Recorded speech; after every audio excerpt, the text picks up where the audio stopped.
My name is Bethany Brooks, and I'm 34 years old. The moment my father called me just a babysitter in front of 300 medical professionals, I knew it was time to reveal the truth about who really held the power in that room. For years, I'd endured his dismissive comments about my little teaching job while he praised my brother's medical career. But standing in that ballroom, watching him bask in his 40 years of surgical excellence, I felt the weight of the Harper Foundation appointment letter in my purse. He had no idea that his disappointment daughter now controlled the fate of his hospital's biggest grant application. If you're watching this, please subscribe and let me know where you're watching from. Let me take you back 3 months to when this all began. 3 months before that humiliating night, we gathered for our monthly family dinner at my parents' colonial in Westchester. Dad carved the roast with surgical precision while outlining his upcoming celebration. 4 decades of saving lives, he announced, not looking up from the meat. The hospital's pulling out all stops. Black tie, the works. Michael, my older brother, raised his wine glass. You deserve it, Dad. How many triple bypasses now? 800? 812. Dad's voice swelled with pride. He turned to Michael. I want you to present my Lifetime Achievement Award. I'd be honored. Then Dad's gaze landed on me. You'll come, won't you, Bethany? I know your schedule is flexible. Flexible. That's what he called managing 32 preschoolers, developing curriculum, and completing state assessments. Of course I'll be there. Good. Your brother will present my Lifetime Achievement Award. You just need to show up and smile. Mom passed the green beans without meeting my eyes. 2 years. That's how long it had been since Dad asked about my work. 2 years since he'd acknowledged that I'd been promoted to lead teacher, that I'd implemented a revolutionary early learning program, that parents were driving across district lines to enroll their children in my class. My phone buzzed. An email notification from Harper Foundation. No phones at dinner, Dad said automatically. The same rule from when we were teenagers. Sorry. I slipped it back into my pocket, but not before seeing the subject line. Final interview invitation, Director of Education position. Michael launched into a story about his latest diagnosis, a rare cardiac condition he'd caught. Dad hung on every word, occasionally interjecting with his own experiences. Mom nodded along, asking the right questions at the right moments. I pushed peas around my plate, thinking about that email. The Harper Foundation was the largest charitable organization in the state, managing over $200 million in assets. Their education director position had opened up after Dr. Patricia Henderson retired. My mentor, Dr. Patterson, had encouraged me to apply, though I hadn't told anyone in my family. Earth to Bethany, Michael said. Dad asked if you're bringing anyone to the gala. No, just me, Dad sighed. Maybe you'll meet someone there. Plenty of eligible doctors. Because apparently, my worth was measured not just by my career, but by whether I could snag a man with an MD after his name. As I helped Mom clear the dishes, my mind drifted to my college graduation 12 years ago. Dad had invited half his department to watch his children receive their degrees. Michael had graduated from pre-med the year before, already accepted to Johns Hopkins. Me? Early childhood education at Teachers College, Columbia. This is Bethany, he'd told Dr. Reeves, his colleague. She's going into teaching. Elementary level, well, actually younger, preschool. How nice, Dr. Reeves had replied, that polite smile people give when they don't know what else to say. Not much schooling required for that, is it? Not like medical school, Dad had laughed. I'd stood there in my cap and gown, master's degree in hand, while he reduced 4 years of intensive study to babysitting. He never mentioned my thesis on cognitive development in early childhood. Never mentioned my 4.0 GPA. Never mentioned that Columbia had offered me a position in their research department, which I'd turned down because I wanted to work directly with children. Bethany's always been good with kids, he'd continued. Patient. Not everyone's cut out for the hard sciences. Michael, only in his second year of medical school then, had gotten a full introduction. My son's at Johns Hopkins, top 10% of his class. He'll specialize in cardiology like his old man. The pattern never changed. Every family gathering, every introduction, every proud parent moment went to Michael. I was the afterthought, the also child, the one who works with children. "You're quiet tonight," Mom said, pulling me back to the present as we loaded the dishwasher. "Just thinking." "About what?" "About how Dad's never once asked to see my classroom. Michael's been practicing for 2 years, and Dad's visited his clinic 4 times." Mom's hands stilled on a plate. "Your father loves you." "I know he does, he just doesn't respect me." "Teaching shapes minds before they're corrupted by ego," I said, louder than intended. Dad's voice carried from the living room. "What was that?" "Nothing important," I called back. It never was. My phone buzzed again. The Harper Foundation, confirming my interview for Thursday at 2. The same day, Dad wanted me to help coordinate his gala preparations. I typed back, "I'll be there. Some opportunities come once. Respect should be constant. But if I couldn't have the latter, I'd damn sure take the former." Later that night, I sat in my apartment reading the Harper Foundation email for the 5th time. Director of Education, overseeing $50 million in educational initiatives, managing partnerships with schools across the state. The position would triple my salary, but more importantly, it would put me in rooms where decisions were made, where real change happened. If I stayed silent, stayed small, what would I lose?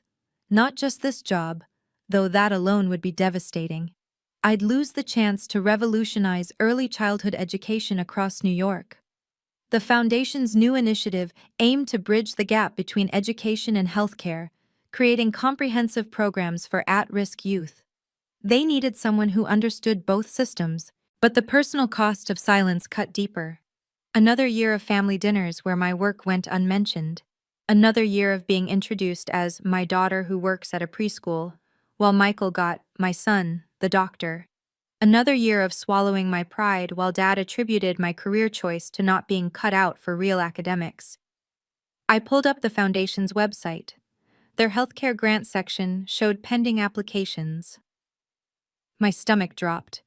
Brooks Medical Center had submitted a proposal for $5 million to expand their cardiac unit. Dad's pet project. He'd mentioned it at dinner last month, confident they'd get approved. The pieces clicked together.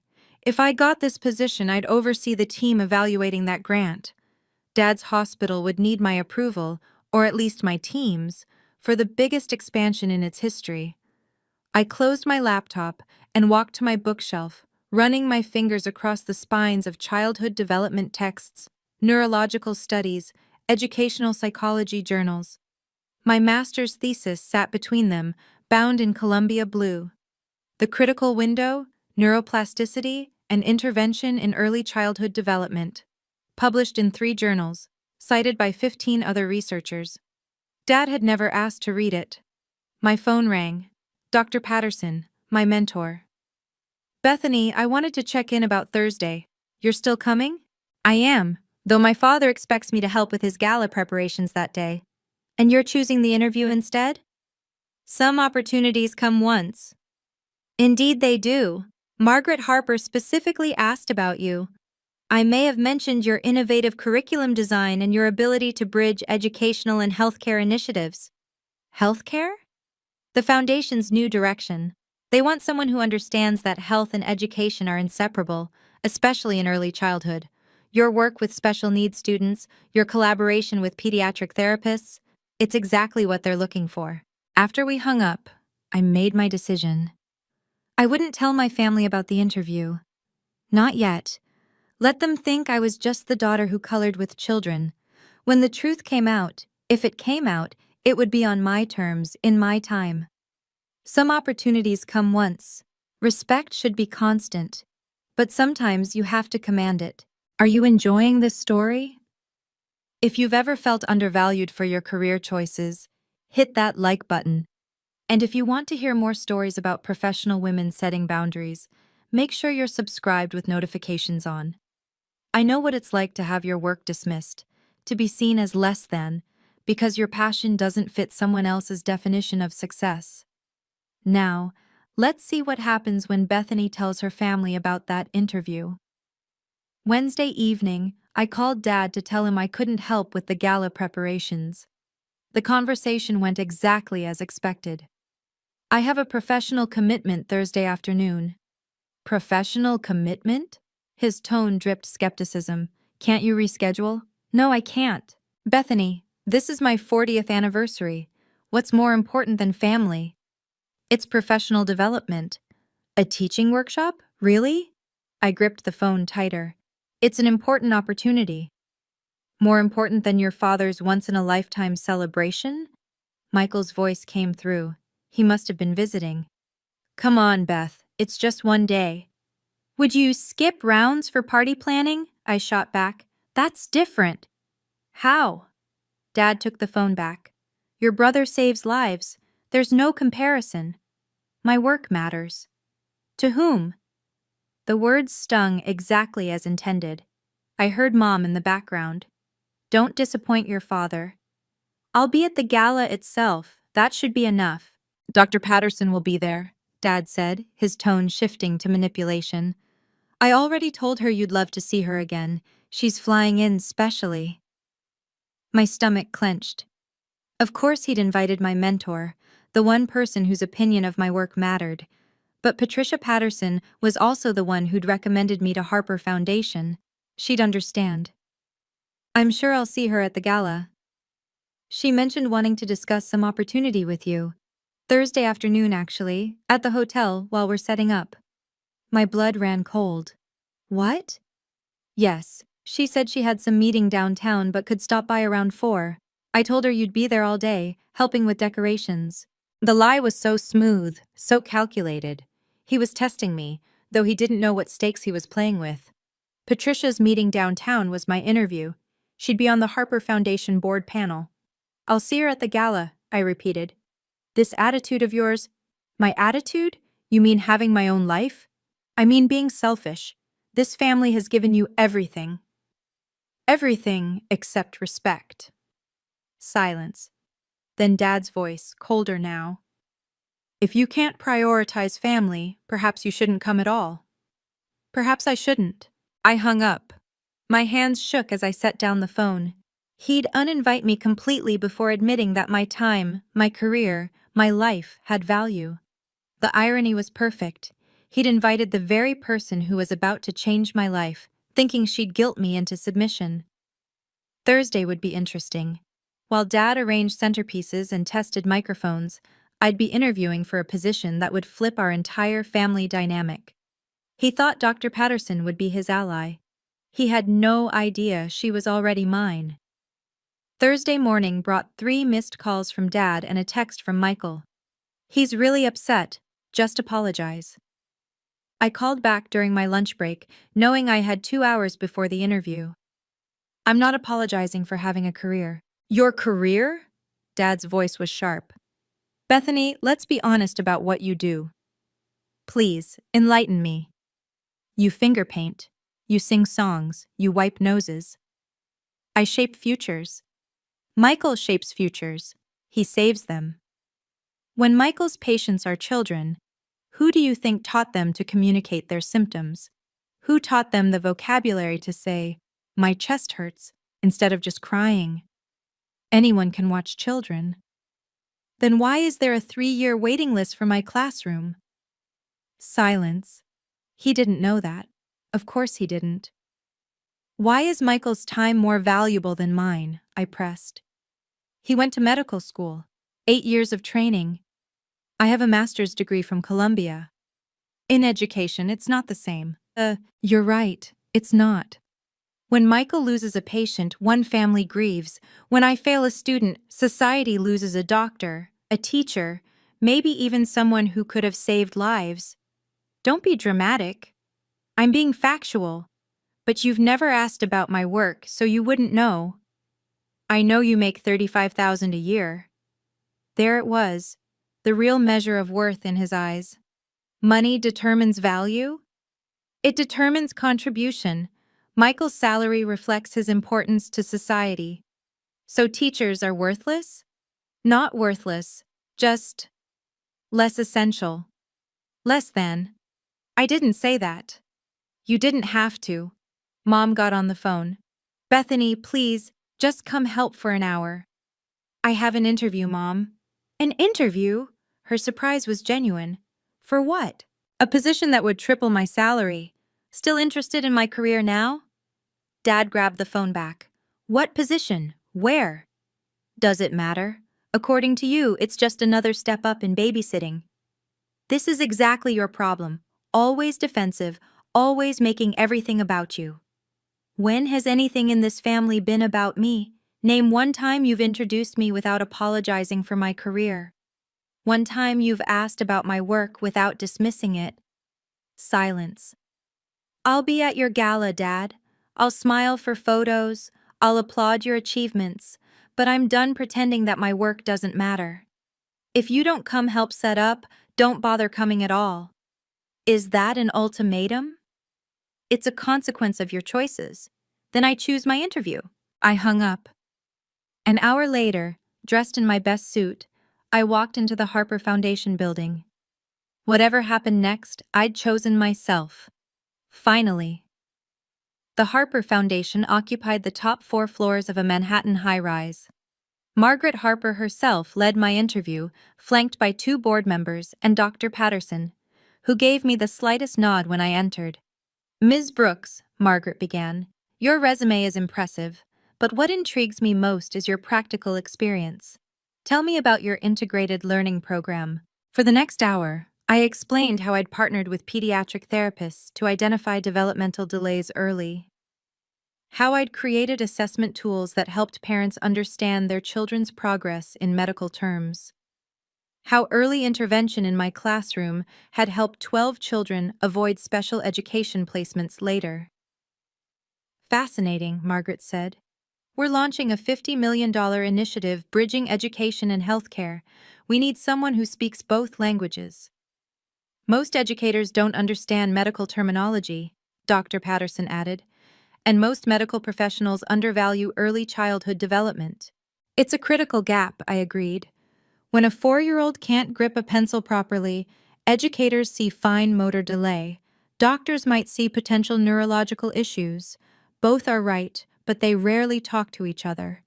Margaret exchanged glances with her board members. Let me be frank. This position involves evaluating grant proposals from major medical institutions. You'd need to assess whether their programs genuinely serve educational needs or just pay lip service to get funding. She pushed a stack of folders across the table. These are current applicants for our $5 million healthcare innovation grant. I glimpsed the tabs as she spread them out.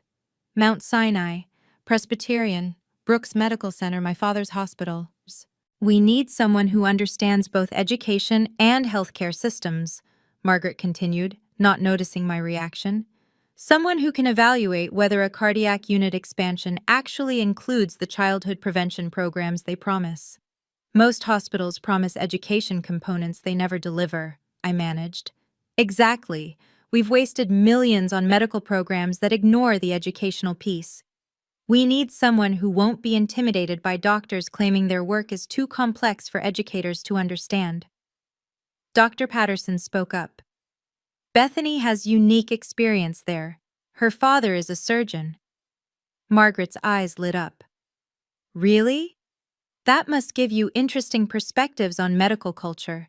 It's taught me that doctors often dismiss other professions as lesser. They assume medical training makes them experts in everything, including education? Especially education. They think because they went to school for years they understand how learning works. Margaret laughed. Oh, I like you. Tell me, how would you evaluate a proposal from a prestigious hospital requesting millions for expansion, but offering vague promises about community education? I'd require specific metrics, not just will provide health education, but detailed curricula, qualified instructors, measurable outcomes. I'd want to see budget allocations proving they're not just checking boxes. Even if the hospital had an excellent medical reputation? Especially then, Prestige in one area doesn't guarantee competence in another. Margaret closed the folder. The position is yours if you want it. We'll announce it at Monday's board meeting, but I wanted to extend the offer personally.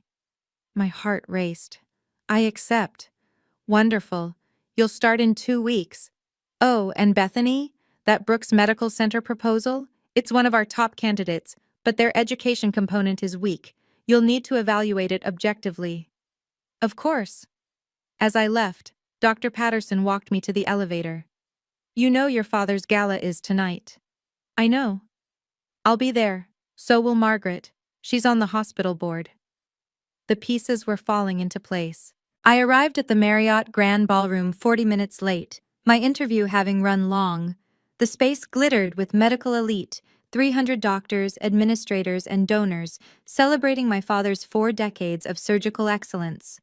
There she is, Dad's voice boomed from the stage. He was mid-speech, microphone in hand. Even my daughter could make it, between nap-time schedules. Laughter rippled through the crowd, some genuine, some uncomfortable. I found a seat at our family table as Dad continued his rehearsed humor. For those who don't know, Bethany works with children, very small children, the ones who haven't learned to talk back yet, probably why she chose that age group. More laughter. Michael caught my eye and mouthed, "Sorry." Mom studied her wine glass. My phone vibrated. An email from Harper Foundation. Congratulations! Your official appointment letter is attached. Margaret will announce it Monday, unless you prefer otherwise. Unless I prefer otherwise. I looked up at my father, holding court on stage, reducing my career to a punchline. Around me, his colleagues chuckled at his next joke about how at least one of his children followed in his footsteps. Michael will now present my Lifetime Achievement Award, Dad announced. My son, the doctor. My legacy in medicine. Michael took the stage, his speech polished and heartfelt. He thanked Dad for the inspiration, the late-night study sessions, the guidance through medical school. The audience hung on every word about following greatness, about carrying on tradition. "There's the babysitter!" Dr. Reynolds called out from the next table. "Did you bring crayons for us?" His wife slapped his arm, but he was 3 drinks in and pleased with himself. Others chuckled nervously. I smiled and opened my email again. The appointment letter gleamed on my phone screen. Director of Education, Harper Foundation. Starting salary, $120,000. As Michael finished his speech, I noticed movement at the ballroom entrance. Margaret Harper walked in, elegant in navy blue, scanning the room. She caught Dr. Patterson's eye, then mine. A slight nod. Dad was back at the microphone. I want to thank my family for their support. My wife, who sacrificed her own career for mine. My son Michael, who makes me proud every day. And Bethany, who is also here. The pause said everything.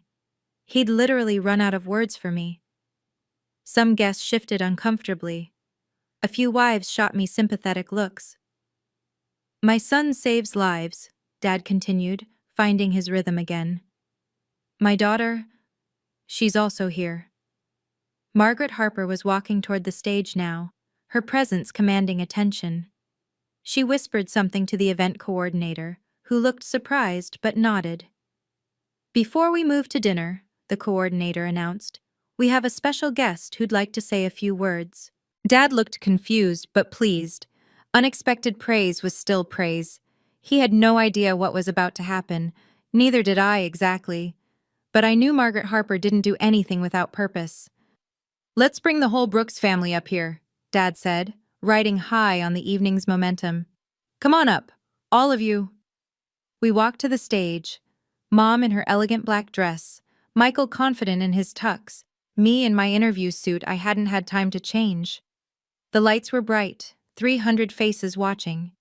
This is my legacy, Dad announced, arm around Michael. My son, Dr. Michael Brooks, continuing our tradition of medical excellence. Applause filled the room. Michael smiled, comfortable in the spotlight he'd been groomed for since childhood. My wife Susan, who gave up her nursing career to raise our children, More applause, though some younger women in the audience exchanged glances. And Bethany. He paused, that same hesitation from before. Who works with young children? The pause stretched. Someone coughed. Dad scrambled to fill the silence. She's always been the creative one, more interested in finger painting than anatomy diagrams. Nervous chuckles. I stood there, spine straight, watching Margaret Harper position herself near the stage steps. Michael here just published his third paper on cardiac arrhythmias, Dad continued, desperate to return to comfortable territory. Bethany makes construction paper turkeys. They're developmental motor skill exercises, I said into the sudden quiet, my voice carried without the microphone. Of course they are, sweetheart, the condescension dripped. Very important work, I'm sure. Dr. Brooks, Margaret Harper's voice cut through the awkwardness. She was at the coordinator's microphone now. May I? Dad looked confused but pleased. Margaret Harper was hospital royalty. Of course, Margaret. Everyone. Margaret Harper chairs the Harper Foundation, one of our most generous supporters. Margaret climbed the stage with grace. I apologize for interrupting, but I simply couldn't wait until Monday to share some exciting news. She turned to the audience.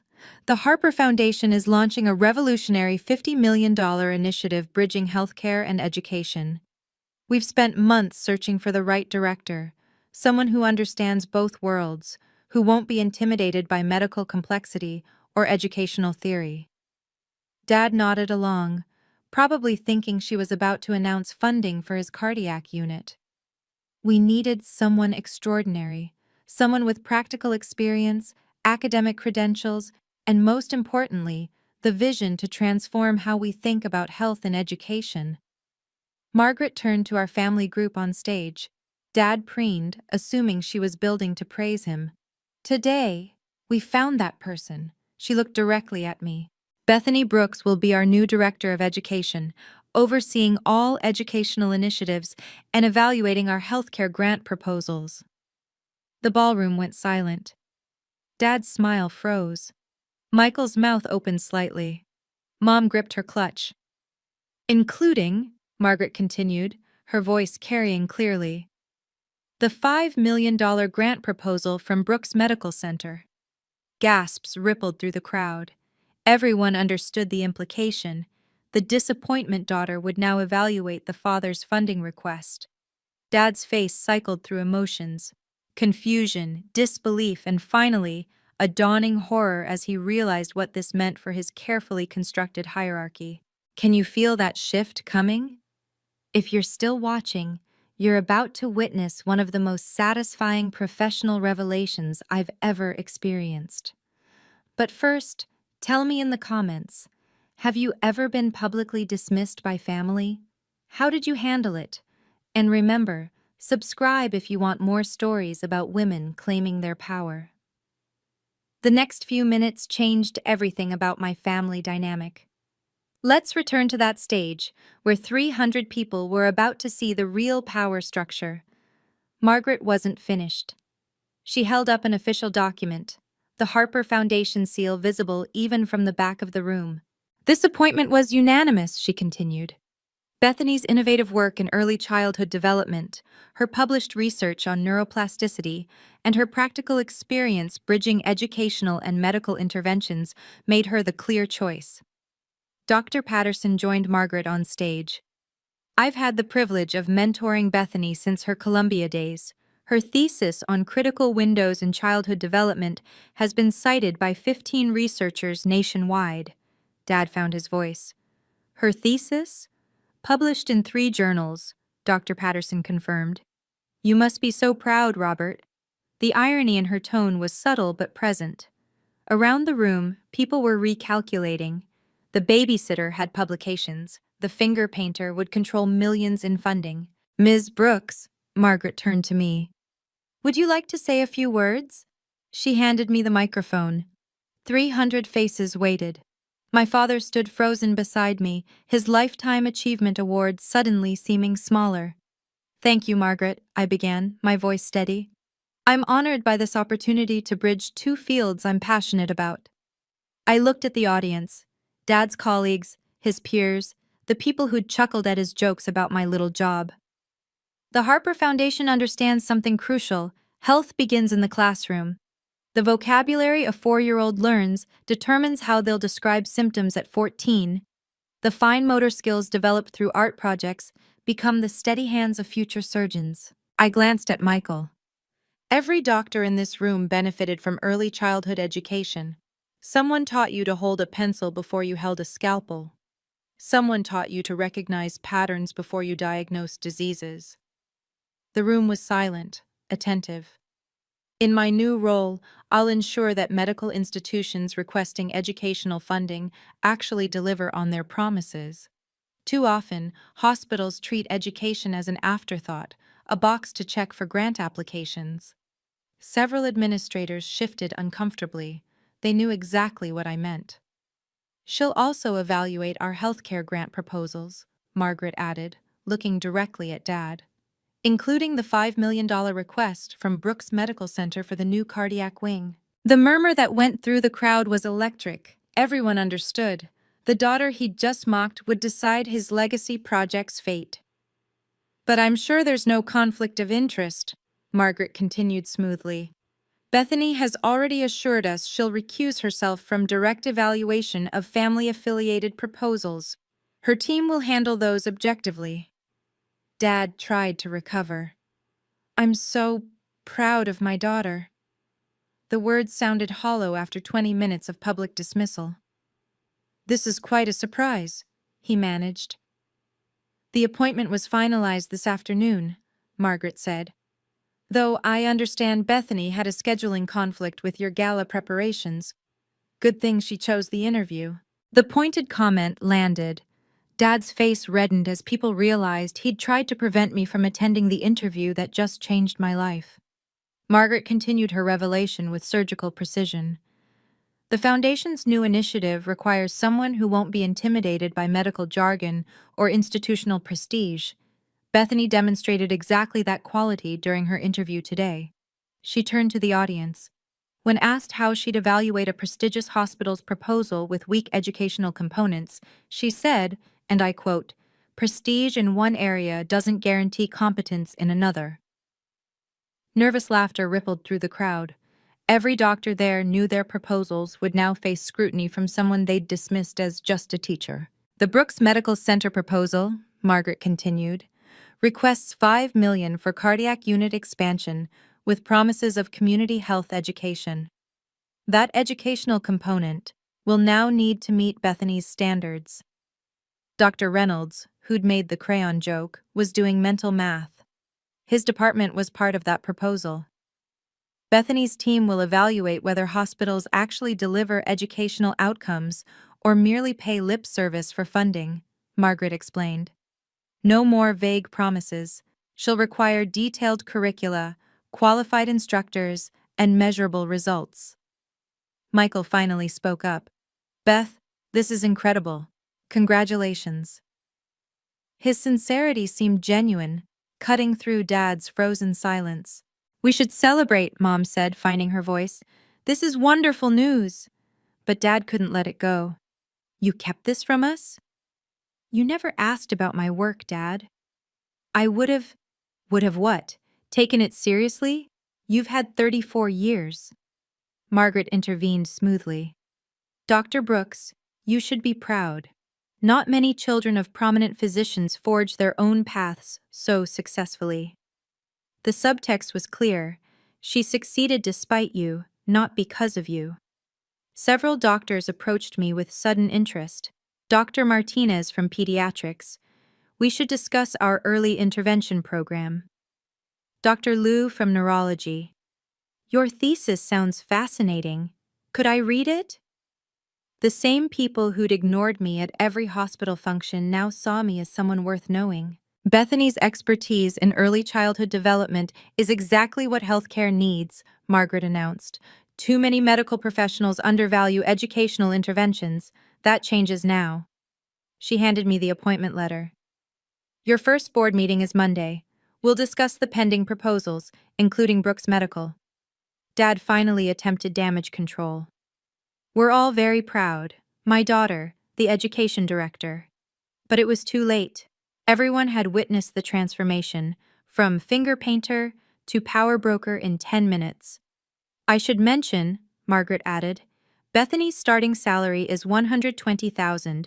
The foundation values education expertise appropriately. The number hung in the air. Dad had mocked my $35,000 salary an hour ago. Now I earned more than Michael. There's one more thing, Margaret said. Bethany insisted on no special treatment for family-affiliated proposals. She'll recuse herself, but her team's standards remain. Brooks Medical should prepare accordingly. The message was clear. Nepotism wouldn't save Dad's project. It would succeed or fail on merit, evaluated by standards set by the daughter he'd dismissed. Margaret handed me the microphone for a final statement. The room waited, 300 people who'd just witnessed my father's hierarchy crumble. I could have destroyed him then. Could have listed every dismissive comment, every public humiliation, every time he'd chosen Michael over me. Instead, I took a breath and chose professionalism. Thank you, Margaret, and thank you to the Harper Foundation Board for this opportunity. I looked at the audience. Doctors, administrators, medical professionals who'd spent the evening laughing at jokes about my little job. Early childhood education shapes the foundation of everything that follows. The children I teach today will become the doctors, researchers, and educators of tomorrow. Every profession that shapes lives deserves respect. I paused, letting that sink in. In my role at Harper Foundation, I'll evaluate all proposals objectively, based on their merit and potential impact. As Margaret mentioned, I'll recuse myself from any decisions involving Brooks Medical Center to maintain absolute professional integrity. Dad's face showed relief mixed with something else, the dawning realization that he'd now need to go through my team, meet my standards. However, I continued, I want to be clear about the Foundation's expectations. Any medical institution requesting educational funding must demonstrate genuine commitment, not token compliance. This means detailed curricula developed by certified educators, not medical staff assuming teaching is simple. It means budget allocations that reflect true investment, not afterthoughts. It means measurable outcomes that we'll monitor quarterly. Several administrators were taking notes. Good. My office hours will be Monday through Friday, 9 to 5. All inquiries should go through official Foundation channels. I looked directly at Dad as I said this. No special treatment, no family favors. I look forward to working with all of you to bridge the gap between healthcare and education. Together, we can create comprehensive programs that serve the whole child, not just their medical needs. I handed the microphone back to the coordinator. Thank you for allowing me to share this announcement. Please enjoy the rest of your evening celebrating Dr. Brooks's remarkable surgical career. The dismissal was polite but clear. This was still Dad's night, but the power dynamic had shifted irrevocably. As I stepped back, doctors approached me with business cards and partnership ideas.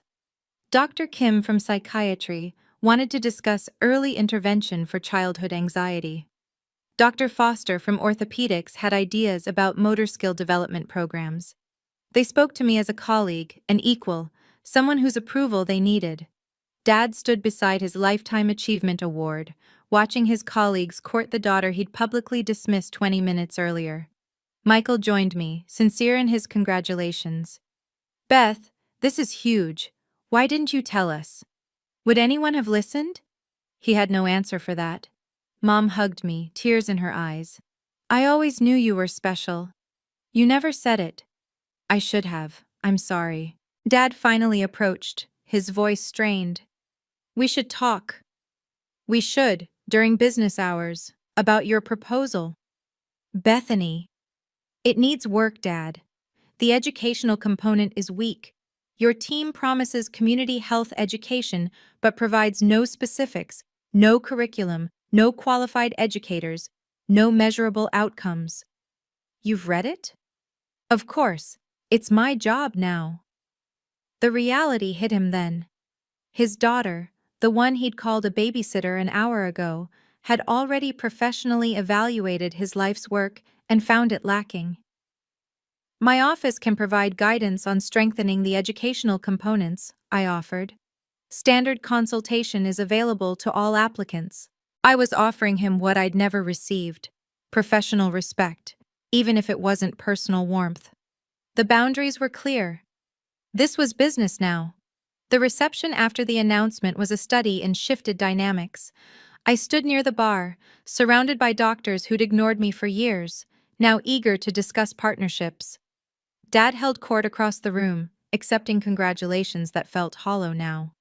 Dr. Reynolds approached, the man who'd made the crayon joke. "Bethany, about earlier." "No need," I cut him off. "Though you should know your department's youth outreach program is under review." His face paled. "I wasn't aware." Most doctors aren't aware of educational components in their own proposals. That's the problem. He scurried away. Word would spread. Good. Dad finally cornered me by the dessert table, away from witnesses. "Why didn't you tell me? You never asked about my work." "I would have supported you." "Really? Like you supported my master's degree? My research? My teaching?" Silence.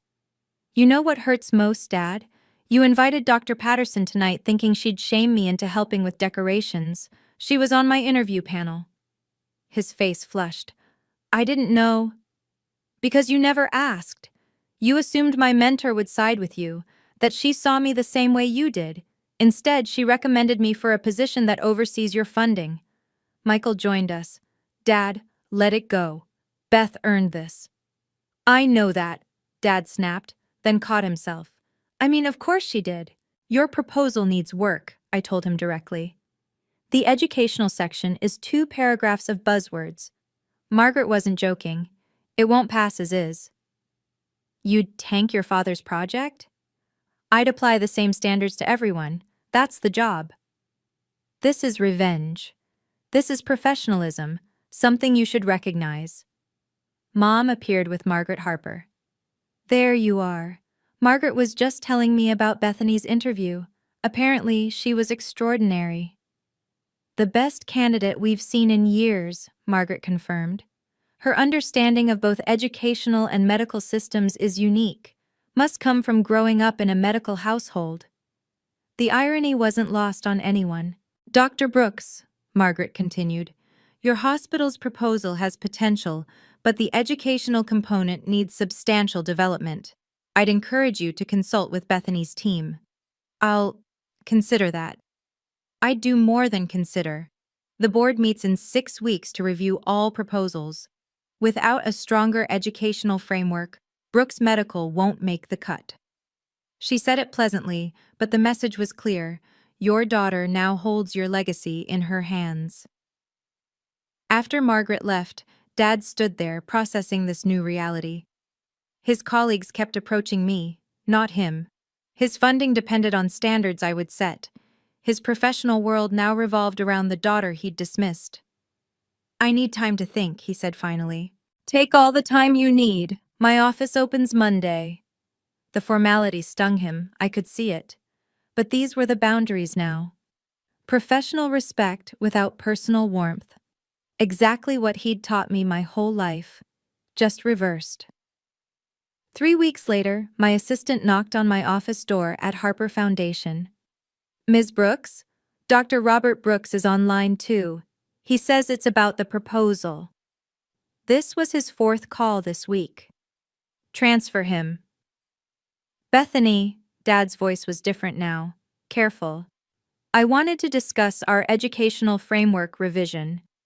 All proposals go through official channels, Dr. Brooks. Submit your revision to the review committee. Could we discuss it over dinner? Your mother would love—" "I don't discuss work outside the office. You can schedule a consultation through my assistant." "This is ridiculous. I'm your father."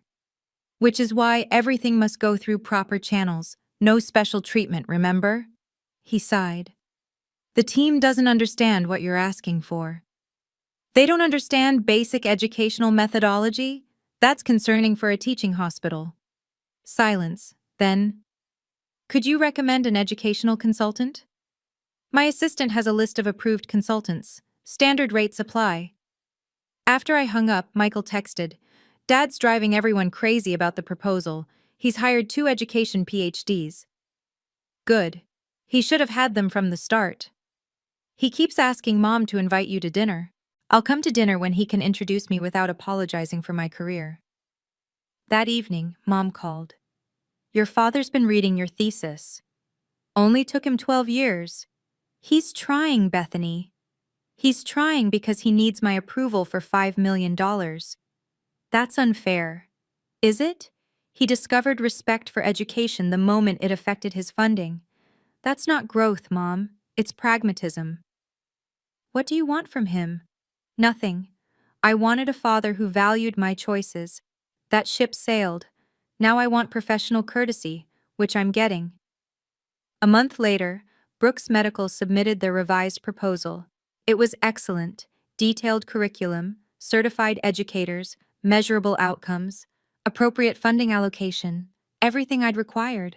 The review committee approved it for $3 million, not 5.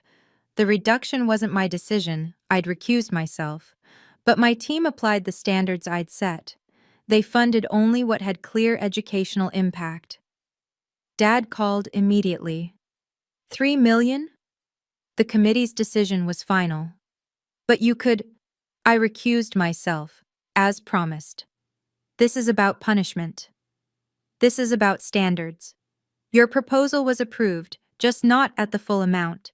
Many institutions received nothing. He was quiet. Then, the educational program you required, it's actually innovative. Pediatrics is excited about it. Good. That's the point. I've been talking to other departments about integrating education into their proposals. Also good. You've changed how the entire hospital thinks about these grants. That's my job. Another pause. I'm proud of you. The words I'd waited 34 years to hear, delivered only because I'd forced his hand. They should have meant everything. Instead, they felt hollow. Thank you, I said professionally. Is there anything else? Your mother wants you at Thanksgiving. I'll check my calendar.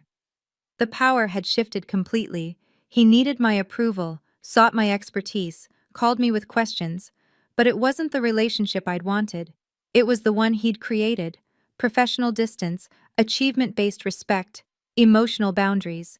He'd taught me well. 6 months after the gala, I stood in the Brooks Medical Center's new education wing, the one my standards had shaped. Dad gave a speech about innovative partnerships between healthcare and education. He mentioned my name 3 times, correctly identifying my title each time. Progress.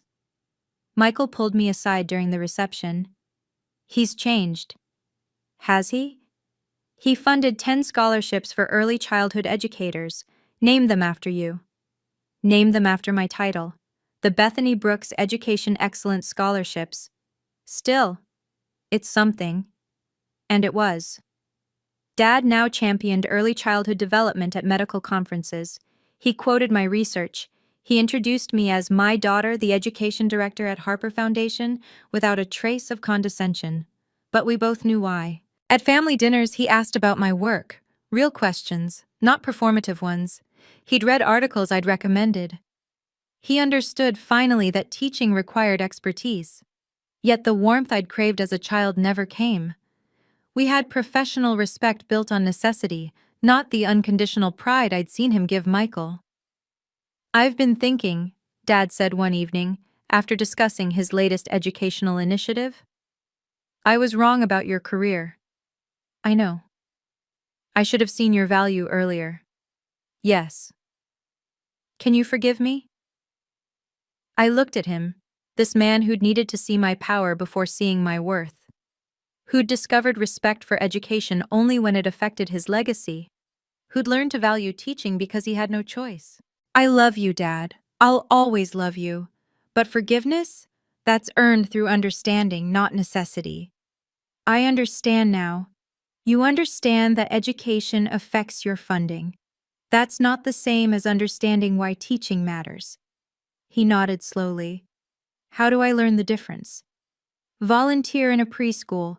See what we actually do. Not for a photo op or a grant requirement, just to understand. Would you, would you let me volunteer in your old classroom? It was the first genuine interest he'd shown in my work without external motivation. I'll ask Ms. Martinez. She took over my class. 3 weeks later, I watched my father, the renowned surgeon, sit on a tiny chair, helping 4-year-olds with pattern blocks. He was terrible at it. His hands, so skilled with scalpels, fumbled with child-safe scissors. He spoke in medical terms the children didn't understand, but he showed up, every Tuesday, without photographers or press releases. It's harder than surgery, he admitted after his 5th session. Different skills. I see why you loved it. Maybe that was enough. Not the validation I'd wanted as a child, but the understanding I demanded as an adult. I still maintained professional boundaries, still required his proposals to meet standards, still refused special treatment. But on Tuesdays, I'd stop by the preschool and watch him learn what I'd always known: that shaping minds was just as vital as saving lives. He still didn't fully understand teaching, but he respected power. And sometimes, that's all you can ask from someone who only learned to see value through achievement. What boundaries do you need to set with family who don't value your choices? Thank you for watching Bethany's story. If this resonated with you, please like and subscribe for more stories about professional women setting boundaries with grace and power. Share in the comments. Have you ever had to prove your worth to family who didn't understand your career choice? Remember, every profession that's done with excellence deserves respect. You shouldn't have to wait for a power shift to receive it. Check out my next video about a nurse who exposed her hospital's discrimination at their own board meeting. Until next time, keep setting those boundaries. See you there.